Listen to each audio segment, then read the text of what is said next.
USCA stands for United Schutzhund Clubs of America, and basically we're a German Shepherd organization, and the whole purpose of USCA is to maintain the working ability of the German Shepherd.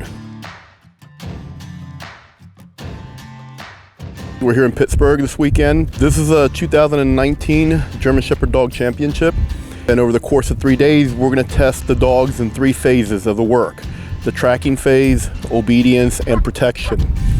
The biggest thing about all the phases is that the dog is committed to the work and they have a good work ethic. They're there and they're ready to go all the time, not just conditional. They're not fazed by the weather. They're not fazed by altitude, travel, and so forth. You know, these are dogs that are being tested, and at this level, these dogs are going all over the country being tested as far as different climates, different times of the year. And dogs, just like people, when you change their sleep habits and so forth, you see a different work ethic in them. And with these dogs, that's exactly what we're doing. Well, the breed as a whole, when you're looking for these traits, and basically it's a breed suitability test for the German Shepherd to maintain the working ability of the dog. Basically, it gives you a gene pool of the dogs that have the stronger working ethics. That way, when you go to breed, you breed the better of the dogs that have passed these tests. That way you know that you're maintaining a breed standard. They're tested as far as their ability to do scent work. So for example, when law enforcement or any kind of service dog is being bred, they're looking for these traits. So our sport basically is that gene pool that they go to make sure that they're maintaining those working abilities in the dog.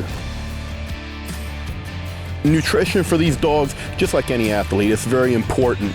Their warm-ups, their you know, when they're working their recovery phase, and also, you know, the food that you give them, the supplements, anything like that. These handlers, they go to all means searching out what works best for their individual dog, you know, and they'll go to any means from, just like any professional athlete, you know, your body.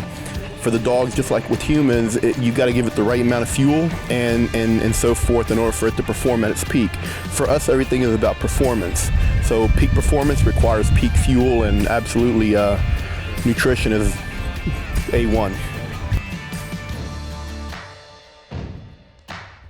I think the biggest thing is public education, to understand that these dogs that we have are, and what we do is nothing more than just a sport.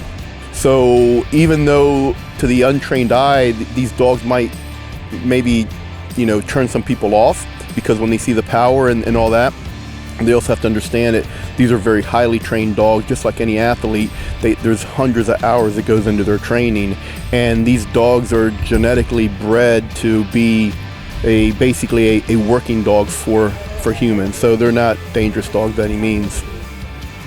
Check out the website and just go out to the local clubs and reach out and start learning more about the sport and talk to different people. Not all the dogs are the best fit for the right handler, so it's important that whenever you start off new in the sport, you get around a club that has the ability to help you out and match you up with the right dogs so you can start learning.